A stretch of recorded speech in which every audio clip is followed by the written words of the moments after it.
자, 오늘 말씀은 구약 성경 사사기 17장입니다.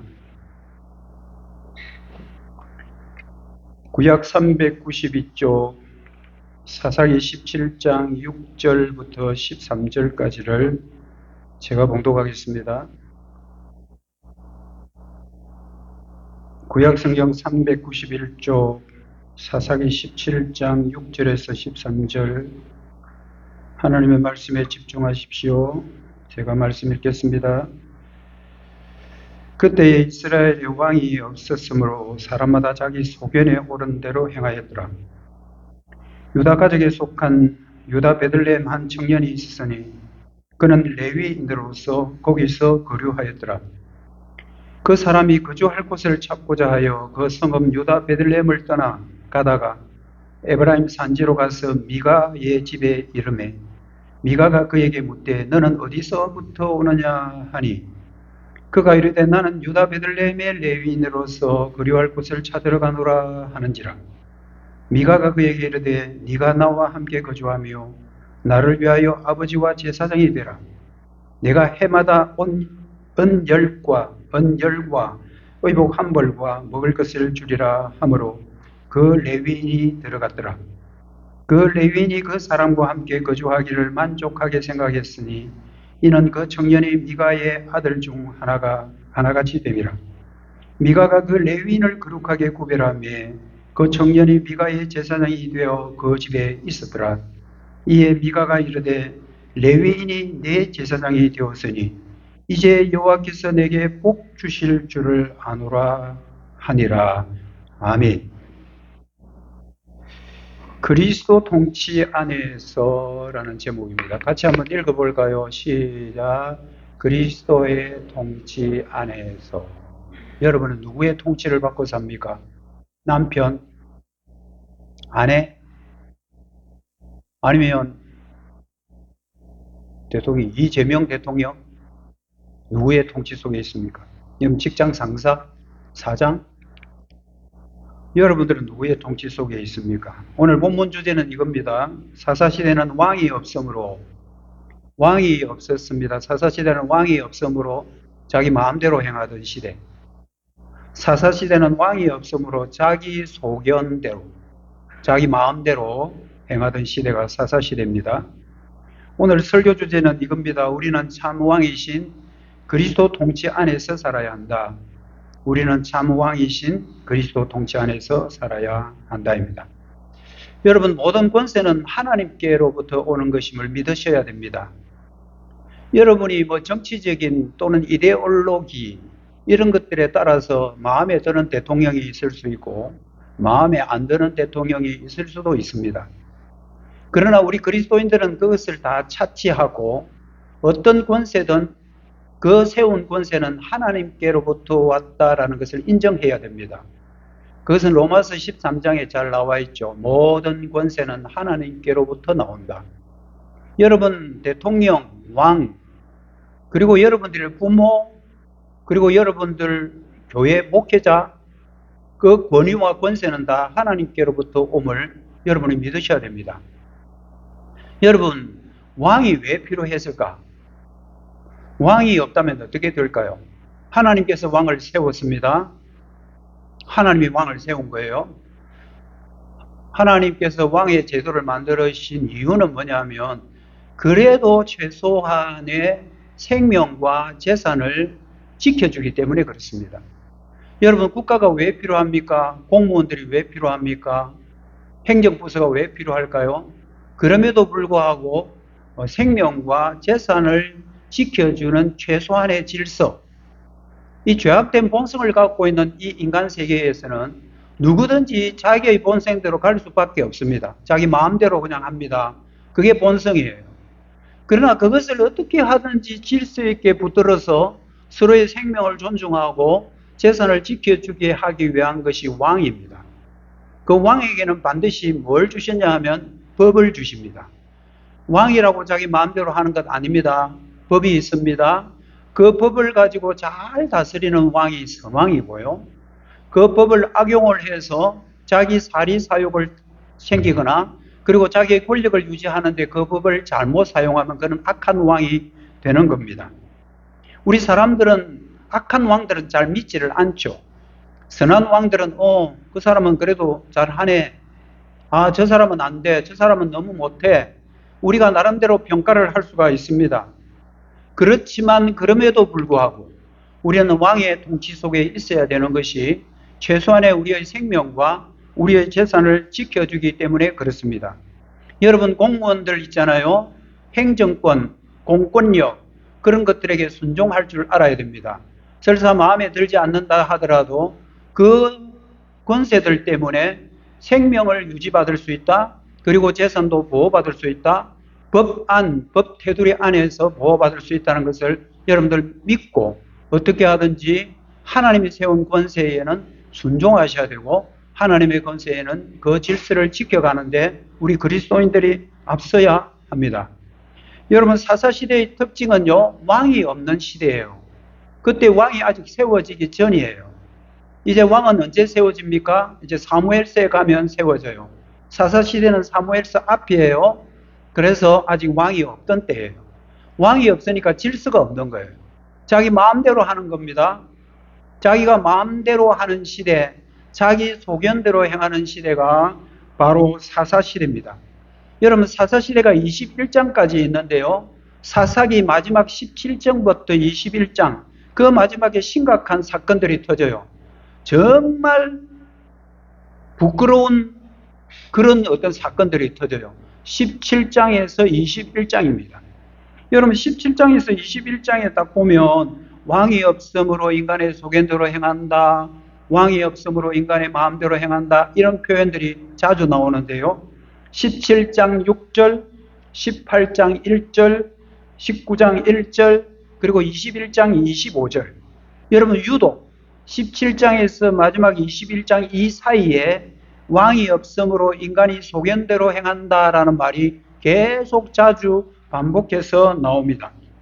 17장에서 21장 사건을 가만히 보면 크게는 그냥 두 가지 사건이에요.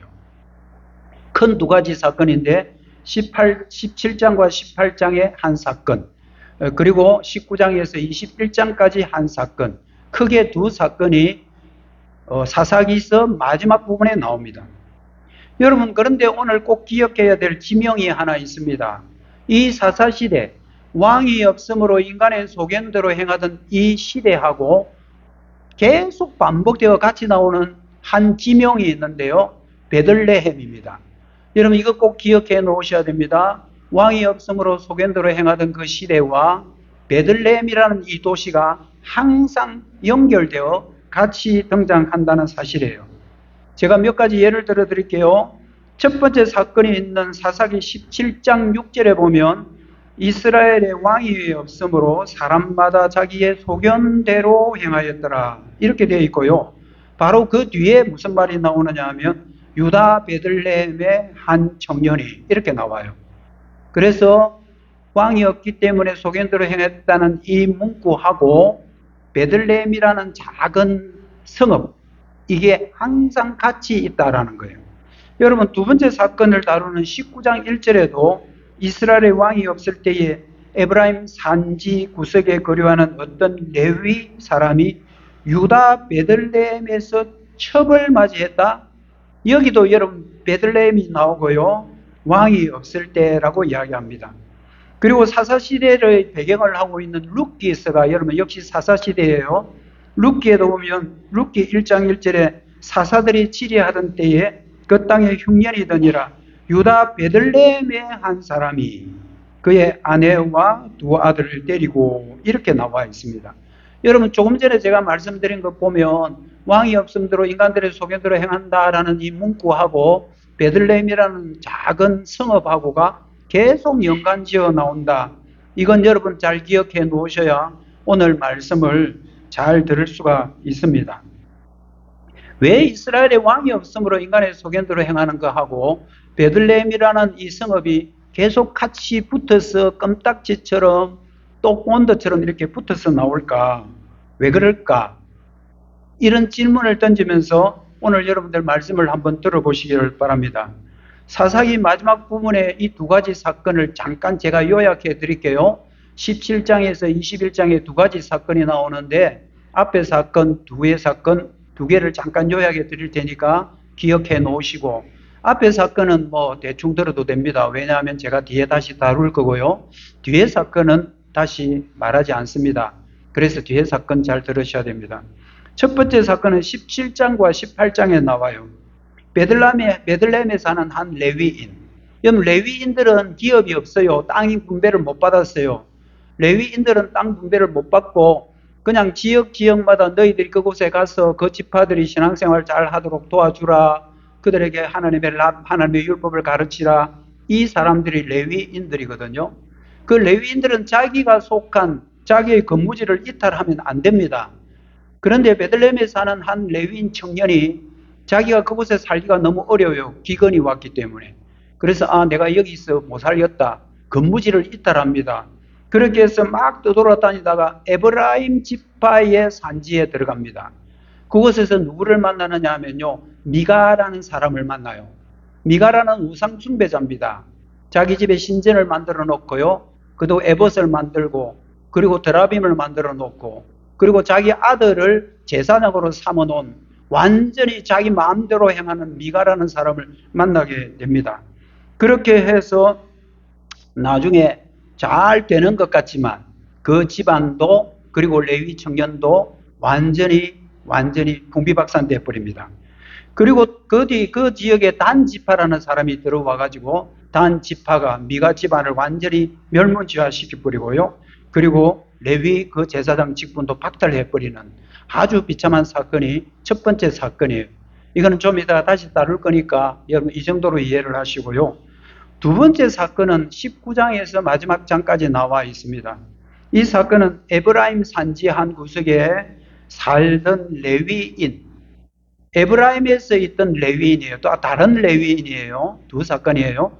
다른 레위인이 에브라임 이제 산지에 사는 그 레위인이 베들레헴에서 첩을 한 사람 데리고 옵니다.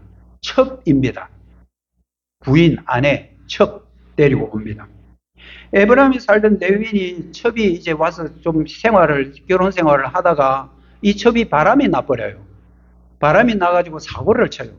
그렇게 해서 어디로 가버리냐면 친정집에 도망가 버립니다. 친정에서 이제 머물러 있는데 이 남편이 그 첩을 데리고 와야 되잖아요. 베들레헴에 가서 친정 부모들에게 양해를 구하고 앞으로 우리가 열심히 잘 살겠습니다. 이제 바람 안 나도록 하겠습니다 하고 데리고 오는 도중에 베냐민 지파 사람들이 사는 기브아에서 그 첩이 윤간을 당해요. 여러분 강간하고 윤간하고 좀 다른 거 아시죠? 여러 남자들이 한 여자를 그냥 막 범하는 거예요. 그래서 결국 그 여자를 죽여버려요. 이것 때문에 이스라엘 공동체하고 베냐민 지파하고 내전이 일어납니다. 이스라엘 공동체가 저 나쁜 놈 베냐민 지파들을 그냥 남겨두면 안 된다 해가지고 전쟁을 일으키게 되는데 결국 베냐민 지파는 600명 군사들만 도망가서 그것들은 살고 그 외에 베냐민 지파의 집안 그리고 베냐민 지파의 그 기업들이 모두 다 망하고 맙니다. 참 비참한 사건이에요. 이런 개인적인 사건 그리고 지파별끼리 싸우는 사건 이런 것들이 왜 레위기서 뒤에 이렇게 기록되어 있을까요? 왜 비참한 사건들이 이렇게 연속해서 일어나는 것을 우리 오늘 사사기 17장에서 21장까지 이렇게 기록하고 있을까요? 여러분 그 이유는 딱 하나입니다. 오늘 본문 첫 번째 6절을 한번 보십시오. 그때 이스라엘의 왕이 없으므로 사람마다 자기 소견대로 행하였더라. 여러분 이 말은 무슨 뜻인지 아시겠죠? 지도자가 없는 거예요. 왕이 없어요. 왕이 없으니까 사람들이 자기 마음대로 하는 거예요. 우리는 왕이 없으면 자기 마음대로 한다. 위에 지도자가 없고 권위가 없게 되면요 자기 마음대로 합니다. 여러분 아버지와 어머니의 권위가 부모의 권위인데 아버지 어머니의 권위가 있어야만 하나님이 우리 아버지 어머니를 세웠다라는 사실을 믿어야만 그 자식들이 순종하게 되고 그 가정은 질서를 유지하게 됩니다. 그것과 마찬가지로 왕이 없으므로 인간의 소견대로 행하게 되니까 17장에서 21장에 이렇게 비참하고 심각한 사건들이 터진 거예요. 여러분 어떻게 이스라엘의 레위인이 그 근무지를 이탈한단 말입니까? 그런데도 그곳에는 소망이 없으니까 에라 모르겠다. 나는 내 마음대로 하지 뭐. 뭐 어차피 왕이 없는 걸 내 마음대로 하면 되지 하고 자기가 머물렀던 베들레헴 그 지역에서 벗어나서 에브라임 산지를 떠돌아다니다가 아까 말했던 우상 숭배자 미가라는 사람을 만납니다. 이 미가는 미가 선지자하고 다른 사람이에요. 이름이 똑같아요. 다른 사람이에요. 사사기 17장 5절에 보면 그 사람 미가에게 신당이 있었다.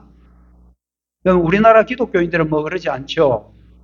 아는데 우상 숭배자들은요, 자기 집에 신당들이 다 있어요. 우리나라 사람들도 그런 사람 참 많아요. 많이 봤어요. 신당을 지어 놓고요, 에봇과 드라빔을 만들어 놓고요, 형식적인 것 자기 마음대로 다 만들어 놓은 겁니다. 하나님이 시킨 대로 만든 게 아니에요. 한 아들을 또 세워서 자기 아들 중에 한 명을 네가 그냥 제사장 해라. 이런 자식들 중에 네가 그래도 제일 정직한 것 같네. 네가 제일 어울리네. 네가 그냥 제사장 해버리라. 자기 마음대로 제사장 세우고 자기 마음대로 신당 만들고 그런 미가라는 사람, 그 사람이 에브라임 산지에 살았단 말이에요. 그런데 자기 근무지 있더란 레위인하고 이 미가하고 딱 하고 서로 만나게 된 겁니다. 9절 보십시오. 미가가 그에게 묻되 너는 어디서부터 왔냐? 그가 이르되 나는 유다 베들레헴의 레위인인데 그곳에 먹기 살기 힘들어서 내가 거류할 곳을 찾아서 여기까지 왔습니다. 이렇게 된 거잖아요. 그러니까 미가는 제사장이니까 출신이 레위 지파니까 오 됐다. 마치 우리 집에는 제사장이 없어서 우리 아들 중에 그래도 괜찮은 놈 한 놈을 제사장을 맡겨놨는데 이거 영빨도 없고 이 아는 뭐 또 찜찜하기도 하고 잘 됐다. 당신 레위인이지. 그러면 우리 집에 그냥 제사장 해라. 이런 거예요. 공짜는 아니야. 그러면서 뇌물을 주고 매수를 한 겁니다. 매년 은 10개 주기로 약속하고요. 은 10개 굉장히 큰 겁니다. 그 다음 어복 한 벌 주기로 하고요. 먹을 것을 계속 공급해 주기로 약속을 하고 계약서를 쓰고 미가 집안의 제사장으로 들어가게 됩니다. 여러분 레위인 입장에서는 오케이죠. 베들레헴에 있어봐야 소망도 없고 먹을 것도 없었는데 이 집은 부자예요. 굉장히 부자거든요. 그 집에 와가지고 자기가 이제 제사장직을 뚝 맡아서 매년 돈도 생기고 먹을 것도 생기고 걱정할 거 없는 거잖아요. 또 미가 입장에서 볼 때는 우리 아들 저 제사장을 시켜놨더니 영빨도 별로 없고 뭐 돈도 안 되고 참 찜찜하는 차에 레위인이라는 사람이 자기 집에 제사장이 됐으니까 오늘 읽은 마지막 절에 있는 말씀처럼 우리 집에 이제 대박 터질 거야. 우리 집에 복이 임할 거야. 이제 우리가 좋은 제사장 이제 드렸으니 우리 집에 하나님이 복을 막 부어주실 거야 라고 착각했습니다.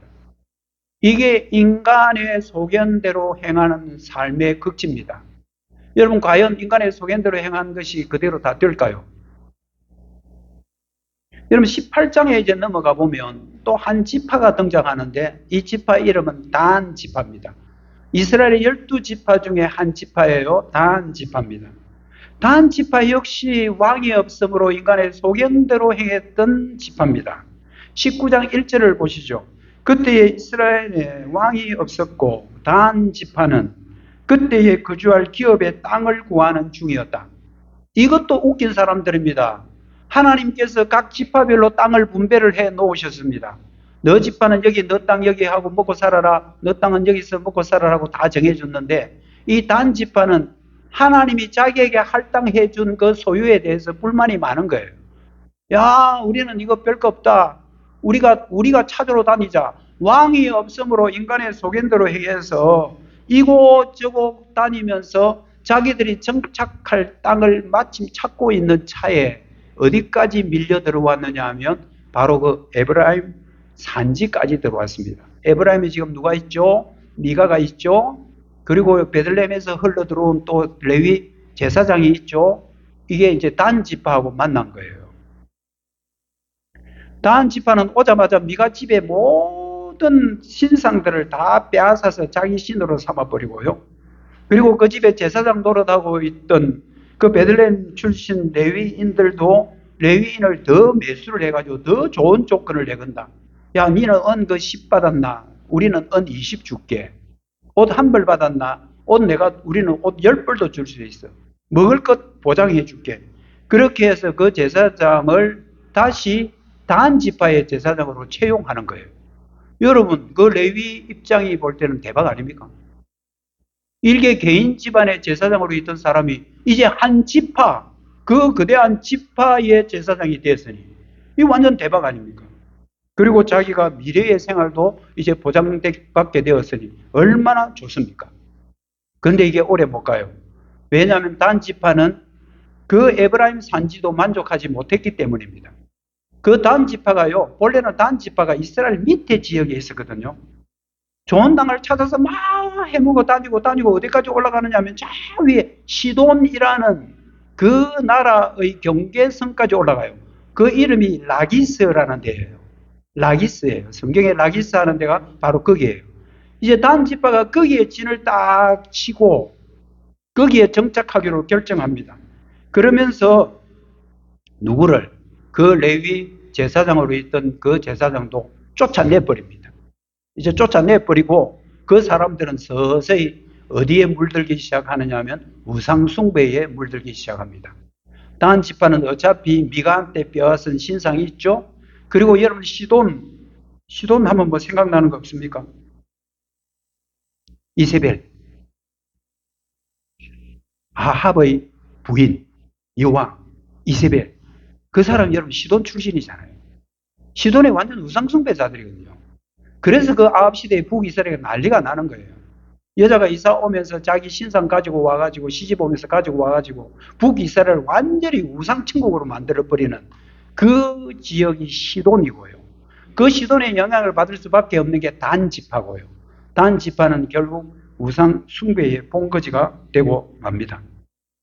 이게 다 왕이 없으므로 인간이 소견대로 행한 결과예요. 레위인 미가 두 사람 다 쪽박 찼죠. 그뿐입니까? 단 지파도 미가의 신상을 그대로 받아서 또 위에 있는 시돈의 영향을 받아서 우상 숭배의 소굴이 되고 맙니다. 여러분, 이것으로 끝나면 그래도 다행이에요.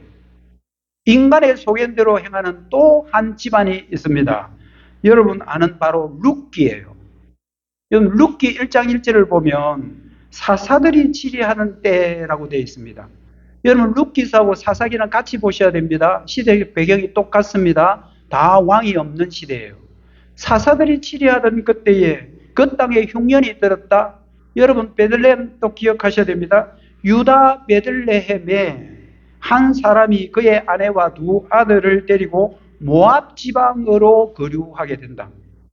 그럼 룻기의 배경이 사사기고요. 역시 왕이 없던 때입니다. 여러분 재밌는 것은요. 사사기 제일 마지막 구절하고 그리고 룻기 제일 1장 1절하고가 딱 맞닿아 있어요. 그럼 사사기 21장이 어떻게 끝나냐면 이렇게 끝나요. 그때 이스라엘의 왕이 없으므로 사람이 각기 자기의 소견에 오른 대로 행하였더라. 이렇게 해서 사사기는 끝나버려요. 근데 이게 끝나는 것 같지만 이게 어디까지 가냐면 바로 그 다음 룻기스로 넘어갑니다. 룻기스에 넘어가서 역시 사사들이 치리하던 그때에 그 집안의 한 남자가 자기 가족들을 거느리고 어디로? 모압이라는 데로 도망을 합니다. 하나님이 주신 땅 베들레헴에서 벗어나는 거죠. 베들레헴에 못 살겠다. 왜? 기근이 있으니까. 외국에 가면 먹고 살 수 있겠지 하고 날아버리고 이방 땅으로 가게 됩니다. 모압으로 넘어간 엘리멜렉의 이 집안은 얼마 있지 않아서 남자들은 다 죽습니다. 이제 남자들이 다 죽고 여자만 딸랑 남게 되는데 그것도 며느리 두 사람은 모압 여인이고요. 이제 그 부인 나오미가 남아있고요. 근데 남자들이 다 죽어버리면 뭐가 끝나요? 대가 끝나요. 오늘날 우리 크게 생각하지 않지만 그 당시 이스라엘 고대 근동에는 남자의 대가 끊기는 것은 굉장히 치욕이고요. 소망이 없는 겁니다. 그래서 여러분들 계대 결혼이라는 게 있는 거예요. 어떻게 했던 룻기서에 이제 드디어 소망이 다 끊겨버리는 남자들이 다 죽어버리고 대가 끊겨버리는 그렇게 끝이 나는 것 같은 룻기서에 반전이 하나 일어나게 됩니다. 왜냐하면 룻기스를 가만히 보면 어떤 생각을 하게 되느냐 하면 이렇게 생각됩니다. 아, 왕이 오기는 올 모양이다. 이겁니다. 여러분 룻기스는 바로 그겁니다. 그 앞에 사사시대는 왕이 없기 때문에 인간이 마음대로 행했던 때인데 룻기스를 보면 역시 왕이 없으므로 인간의 소견대로 행하던 그 엘리멜렉의 집안이 거의 망하는 것 같은데 마지막 부분에 소망을 툭 던져주는데 그게 뭐냐 하면 왕을 주시겠구나. 왕을 주시겠구나 하면서 드디어 룻기스는 마무리되거든요. 이스라엘이 왕이 없어서 자기 마음대로 행하던 그 집안. 그런데 그 집안을 다시 회복시키는 한 여인이 등장합니다. 여러분이 잘 아는 바로 룻입니다. 며느리 룻, 그 위에 있는 며느리는 오케이 하고 자기 고향으로, 자기 친정으로 가버리고요. 룻은 끝까지 안 떠납니다. 자기 시어머니를 떠나서 나는 죽어도 시어머니하고 같이 죽고요. 살아도 시어머니와 같이 살겠고요. 그리고 어머니가 모시는 그 하나님 나도 모실 거예요 하면서 모압에서 오히려 베들레헴으로 다시 돌아옵니다. 그 룻이 드디어 왕을 기대하는 한 여인이 됩니다.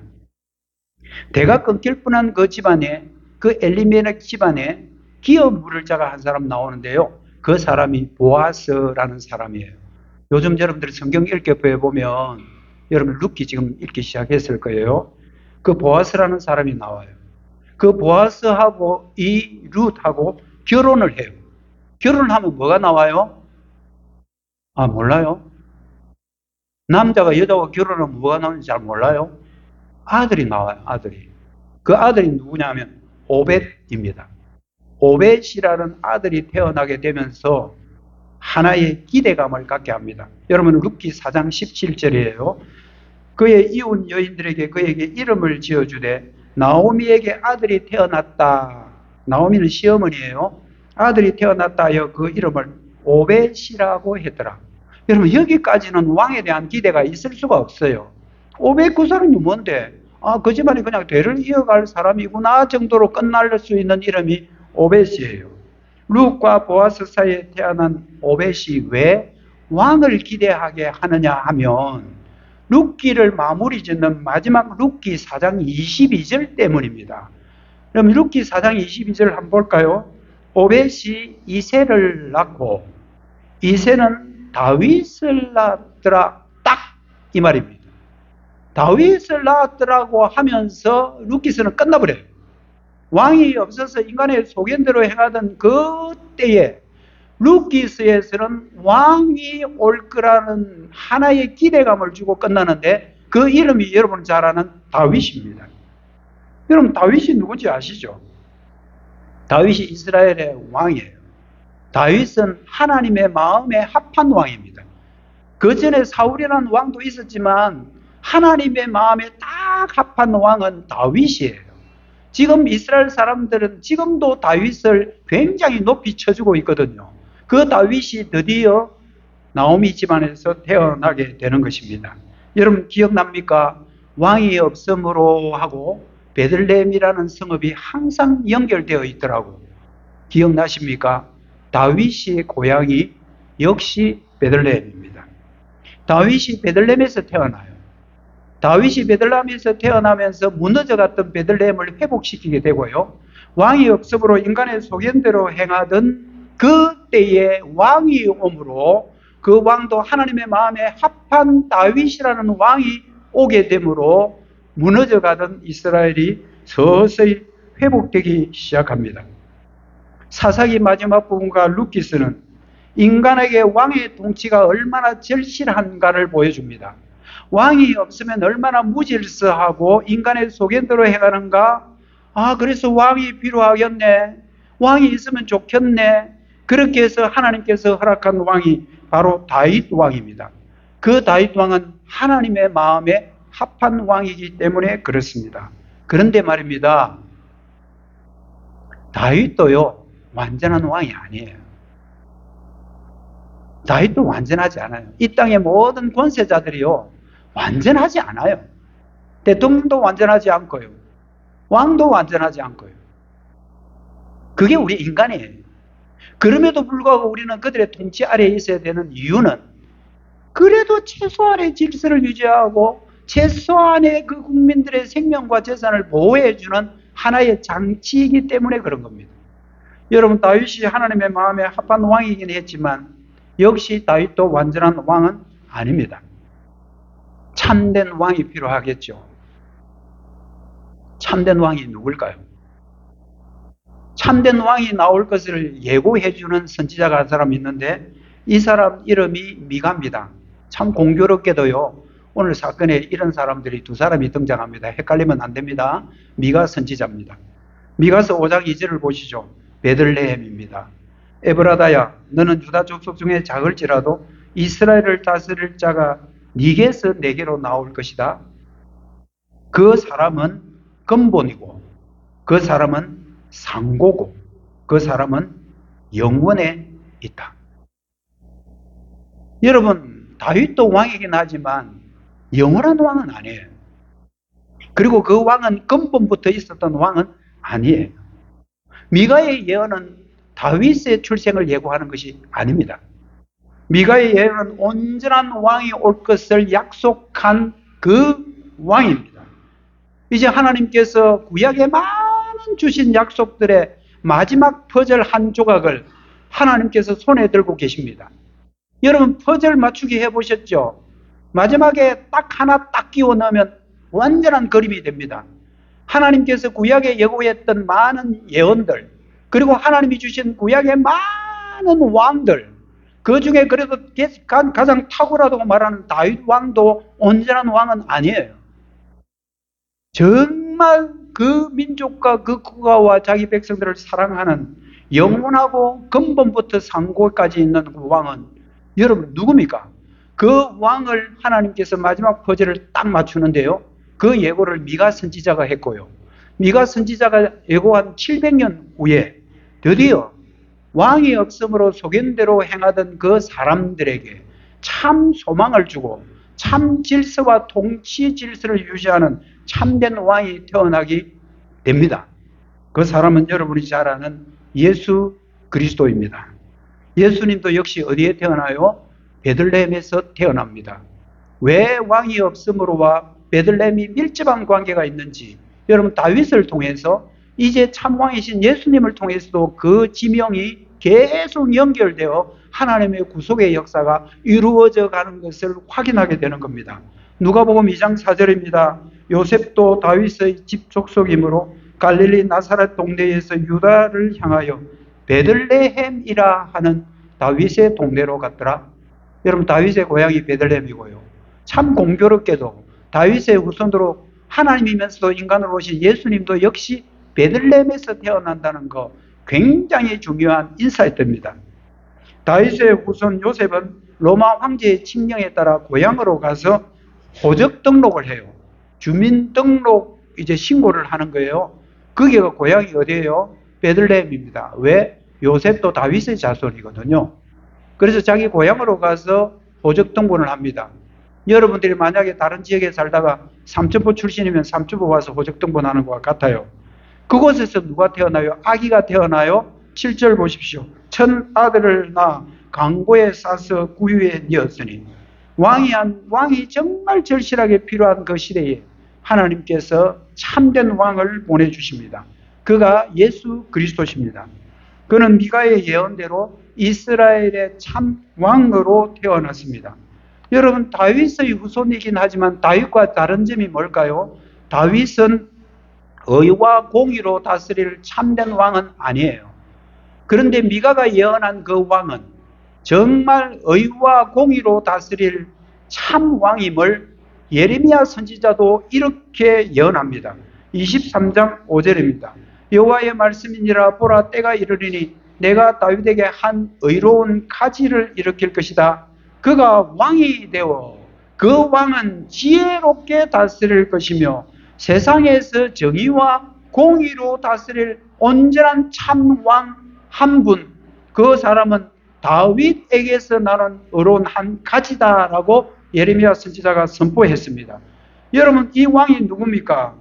왕이 소견대로해서 인간이 마음대로 하는 그 시대에는 왕이 절실히 필요했고 다윗 왕을 그림으로 보여주긴 했지만 다윗 왕은 온전치 않은 왕이었고 정말 우리를 공의와 정의로 다스릴 참왕 그분은 누구십니까? 그분은 바로 예수 그리스도이십니다. 이 세상의 모든 사람들은 그 예수 그리스도의 통치 아래에 살아야 참된 행복을 누릴 수 있고 예수 그리스도의 통치 아래 살아야 여러분은 온전하게 살아갈 수가 있습니다.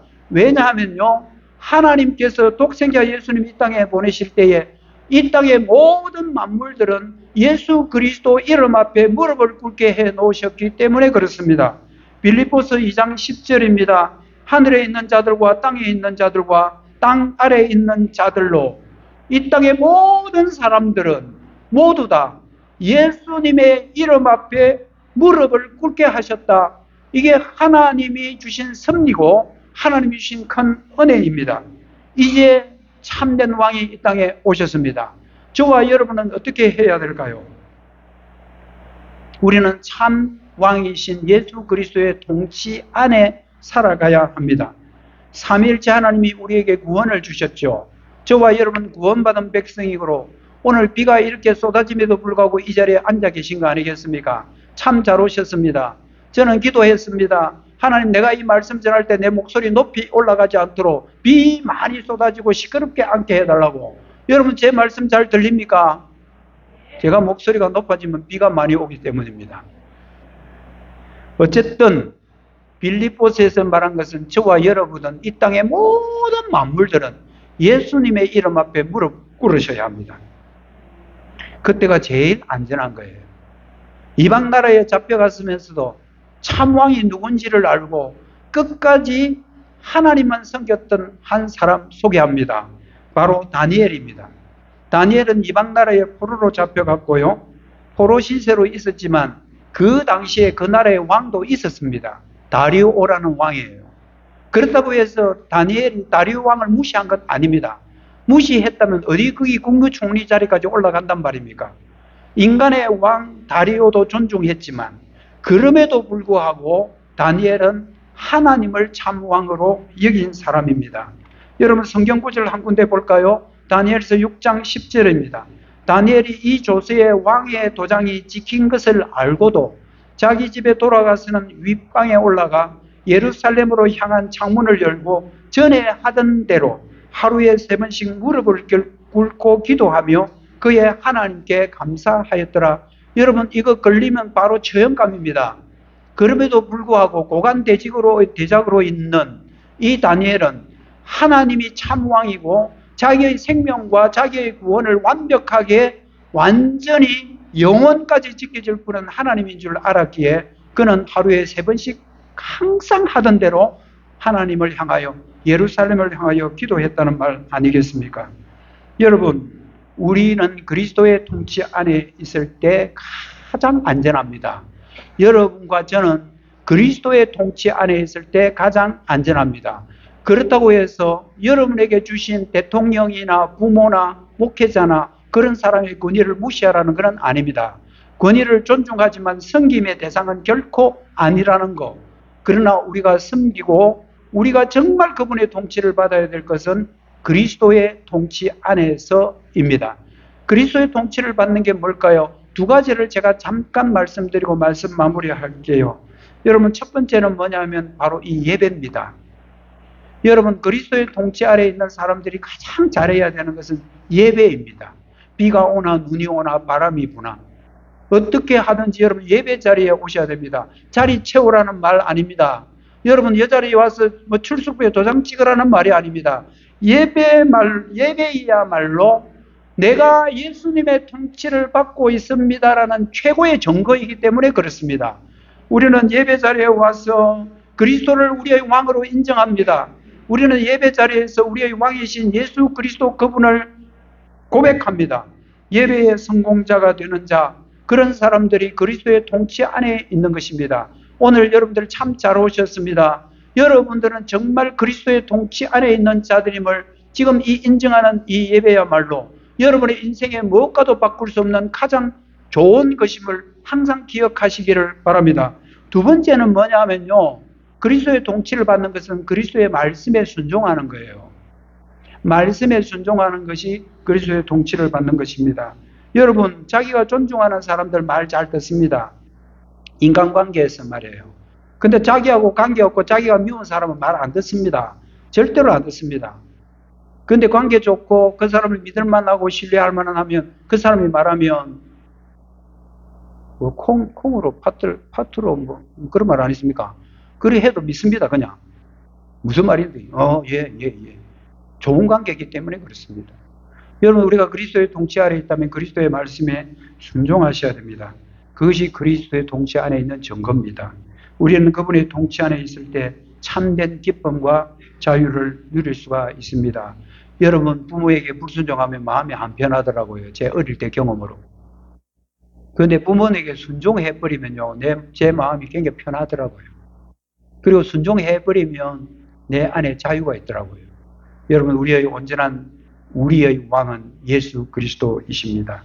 우리가 아까 불렀던 찬송가 38장, 예수 우리 왕이요, 예수 우리 왕이요. 두 손 높이 들고 목이 찢어지라 노래하는 것 참 좋은 겁니다. 그렇지만 더 중요한 것은 우리의 삶 안에서, 우리의 삶의 안에서 그리스도의 통치 안에 있음을 보여줘야 합니다. 그것이 여러분 예배이고 그리스도의 말씀에 순종하는 것입니다. 예배에 성공하는 자들 되십시오. 그리고 그리스도의 말씀에 순종하는 자들 되십시오. 이때 우리는 왕이 없으므로 소견대로 행하는 시대는 끝이 나는 거고요. 우리는 예수님의 통치 안에서 참된 자유와 기쁨을 누릴 수가 있습니다. 우리의 통치자는 바로 예수 그리스도 그분이십니다. 예수님의 통치 안에서 참된 자유를 누리시기를 주님의 이름으로 축복합니다. 기도하겠습니다. 하나님 감사합니다. 오늘 우리를 이 자리에 인도하신 것은 하나님의 은혜입니다. 비가 옵니다. 오기 싫은 계절입니다. 그럼에도 불구하고 우리를 이곳으로 인도하셔서 우리의 참왕은 예수님임을 인정하게 하시고 우리의 참왕이신 예수 그리스도를 찬양케 하시고 내가 예수 그리스도 통치 안에 있음을 확인케 해주시니 참 감사합니다. 남아있는 우리 생애 동안 예수 그리스도의 통치 안에 있게 하여 주시고 하나님께서 이 땅에서도 세운 권위들이 있사오니 그 권위에 순종하는 우리 모두들 되게 하여 주시옵소서. 예수님의 이름으로 기도드립니다. 아멘. 찬송가 37장 다 같이 부르겠습니다.